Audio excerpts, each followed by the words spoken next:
I need to share my story. Maybe someone can make sense of it, or maybe it'll just serve as a cautionary tale. I live in a small town in the Midwest. It's one of those places where everyone knows everyone, and the most exciting thing to happen is the annual county fair. But there's one thing that's always been a bit off about our town: the abandoned house at the end of Maple Street. Growing up, we all heard stories about the Maple Street house. Rumors of it being haunted, of strange occurrences, and of people going in and never coming out. As kids, we dared each other to go up to the door or peek through the windows, but no one ever went inside, at least not that I knew of. Fast forward to last week.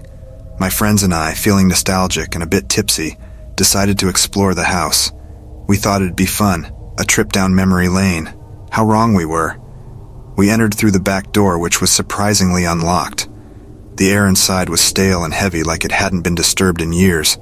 Our flashlight beams danced around the room, revealing peeling wallpaper and old, dusty furniture. It was creepy, sure, but nothing out of the ordinary for an abandoned house. That was until we heard the footsteps. At first, we thought it was one of us. Maybe someone had wandered off. But as we listened, it became clear that the footsteps were coming from above us, on the second floor. They were slow and deliberate, echoing through the silent house. We were freaked out, but my friend Jake, always the brave one, decided to go upstairs and check it out. We waited at the bottom of the stairs, listening intently. The footsteps stopped. Then, after what felt like an eternity, Jake called out, "Guys, you need to see this." We rushed upstairs and found Jake standing in a bedroom. The room was empty except for a large mirror on one wall. But the reflection in the mirror wasn't of us. It showed a different room, one that was well lit and furnished. And in that room we could see ourselves, standing and staring back.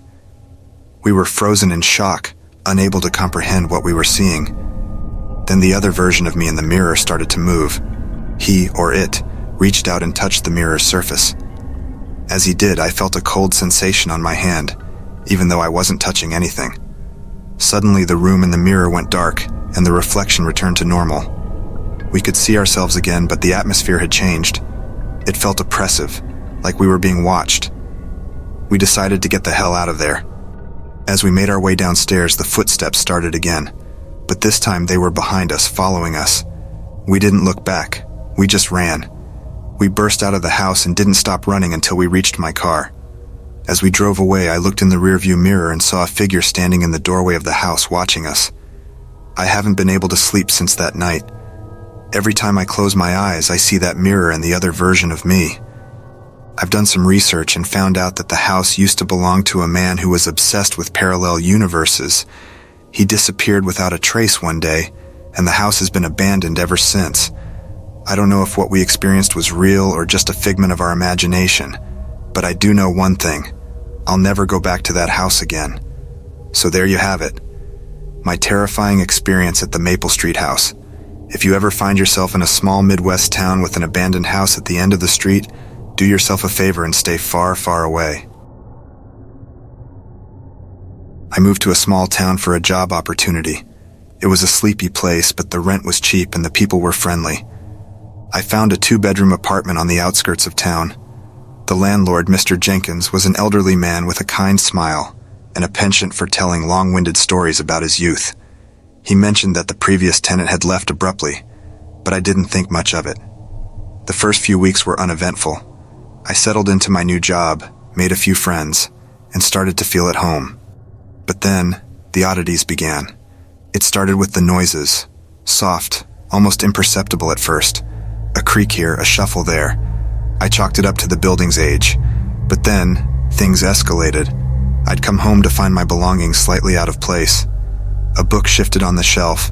A mug moved to the other side of the table. It was subtle, but enough to make me question my sanity. One night, I woke up to the sound of soft breathing. It wasn't mine. I lay still, paralyzed by fear, trying to convince myself it was just a dream.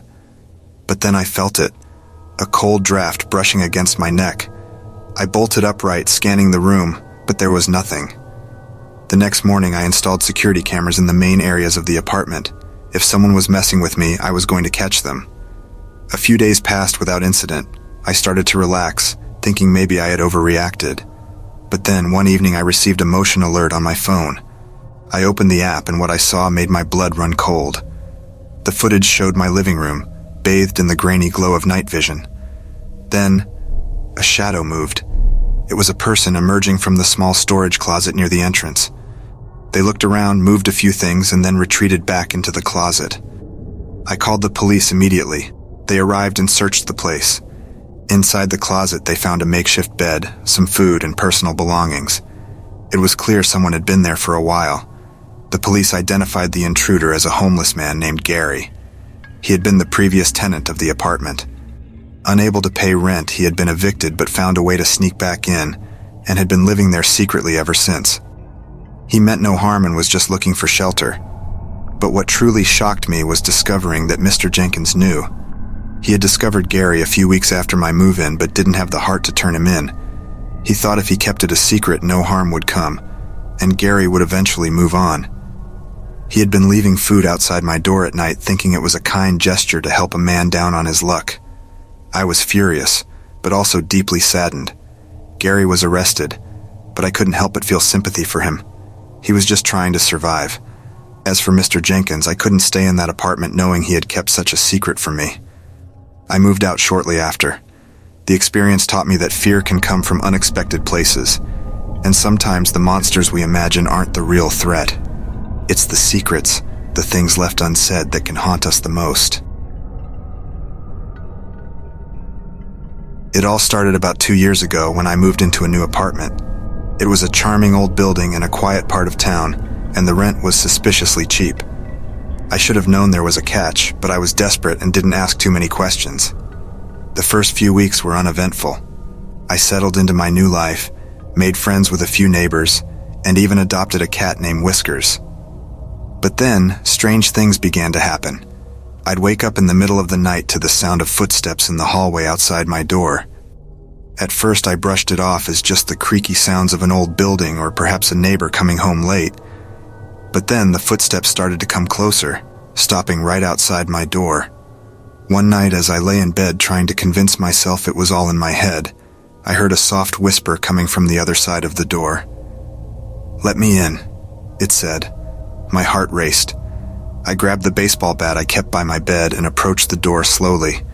Peering through the peephole, I saw nothing. The hallway was empty. This went on for weeks. The footsteps, the whispers, the feeling of being watched. I tried talking to my neighbors about it, but they all looked at me like I was crazy. "This building is old," they'd say. "It's just settling." But I knew better. One evening, after a particularly stressful day at work, I came home to find my apartment door ajar. Panic set in. I cautiously pushed the door open, half expecting to find someone inside. But the apartment was empty, or so I thought. As I walked into the bedroom, I noticed something odd. All my pictures, which had been neatly arranged on my dresser, were now scattered on the floor. In the center of the mess was a photo I had never seen before. It was a black and white picture of a woman, her eyes hollow and her face twisted in a scream. On the back of the photo, written in shaky handwriting, were the words, "You're next." I packed a bag and stayed at a friend's house that night. The next day, I went to the police. They took my statement but seemed skeptical. "It's probably just a prank," they said, but I knew it wasn't. Determined to get to the bottom of this, I started researching the history of the building. In the 1950s, a woman named Margaret lived in my apartment. She was said to be a recluse, rarely leaving her home. One day, she was found dead in her bedroom, the cause of death unknown. Rumors swirled that she had been involved in the occult and had made a pact with dark forces. I was ready to move out, but I needed to know the truth. So I decided to set up a camera in my apartment to see if I could catch any paranormal activity. The footage showed me, or someone who looked exactly like me, walking around the apartment in the middle of the night. This doppelganger would stand outside my bedroom door, whispering and pacing back and forth. At one point, it even picked up the photo of Margaret and stared at it for what felt like hours. One night, I waited in the living room, baseball bat in hand. Hours passed, and just as I was about to give up, I heard the familiar footsteps. I turned on the lights and came face to face with myself. It was like looking in a mirror. The other me smiled, a twisted, malevolent grin. "You can't escape me," it whispered. Suddenly, my cat Whiskers, who had been hiding under the couch, leaped out and hissed at the doppelganger. The entity recoiled, its form shimmering and distorting. And then, just as suddenly as it had appeared, it vanished. I was left standing there, heart pounding, trying to make sense of what had just happened. Had Whiskers somehow banished this evil entity? Or had it all been a figment of my imagination? I moved out of that apartment the next day and never looked back. But to this day, I still wonder what really happened that night. Was it a ghost? A doppelganger? Or perhaps something even more sinister? All I know is I owe my life to Whiskers, and I'll never underestimate the power of a cat again. I moved into an old apartment complex about a year ago. It's one of those buildings with a history so rich that every creak in the floorboards feels like a whisper from the past. My unit was on the 3rd floor, apartment 3A. Directly across the hall was apartment 3B, occupied by an elderly man named Mr. Thompson. Mr. Thompson was an enigma. In the year I lived there, I saw him maybe 5 times. He always wore the same old brown suit, his silver hair neatly combed back, and he walked with a limp that seemed to tell a story of its own. Our interactions were limited to polite nods. One evening, as I was struggling with my groceries, a soft voice behind me asked, "Could you assist me?" It was Mr. Thompson, his frail hands clutching a bag. I helped him, and as I opened his door, I was met with a sight that took me aback. His apartment was a mirror image of mine, but where my walls were bare, his were lined with shelves filled with ancient books and odd trinkets. The air was thick with the scent of old paper and dust. Weeks turned into months, and I began to notice strange occurrences. Late at night, I'd hear soft whispers, sometimes a woman's laughter, and occasionally a chilling scream. The sounds always seemed to emanate from apartment 3B. One night, curiosity got the better of me. I tiptoed to his door, pressing my ear against it. The muffled sounds of a conversation were audible, but Mr. Thompson lived alone. Who was he talking to? The next morning, I approached the building manager, Mrs. Rodriguez. I casually inquired about Mr. Thompson. She hesitated before saying, "He's been here forever, keeps to himself. Lost his wife many years ago in a tragic accident right in this building. They say she fell down the stairs, but rumors suggest it might have been, well, intentional." That night, the noises grew louder. I heard furniture being dragged, glass shattering, and a woman's voice sobbing uncontrollably. Panic set in. I called the police, fearing for Mr. Thompson's safety. When they arrived, they broke down his door. The apartment was in chaos. Books were strewn everywhere, furniture overturned, but Mr. Thompson was nowhere to be found. The only thing they discovered was a diary, lying open on the floor. The diary belonged to Mrs. Thompson. The entries detailed her life, her love for her husband, and her growing obsession with the occult. She wrote of rituals, of trying to contact the other side, and of a presence she felt in the apartment. The last entry was particularly chilling. "He's coming for me, I can hear him. I must escape." Days turned into weeks. The police launched a search for Mr. Thompson but found no trace. The noises from apartment 3B continued, growing more intense with each passing night. Sleep became a luxury I couldn't afford. One evening, as I was about to leave for work, Mrs. Rodriguez stopped me. She looked pale. "They found Mr. Thompson," she whispered. "He was in the basement, locked inside an old storage unit. He's been dead for weeks." I felt my blood run cold. If Mr. Thompson had been dead, who had I been hearing? Who had asked for my help with the door? That night, as I tried to process everything, I heard it, a soft knock on my door. Hesitantly, I approached and opened it. The hallway was empty, but a cold breeze swept in, carrying with it a faint whisper. "Thank you for letting me in." From that night on, the noises weren't just coming from apartment 3B. They were in my apartment.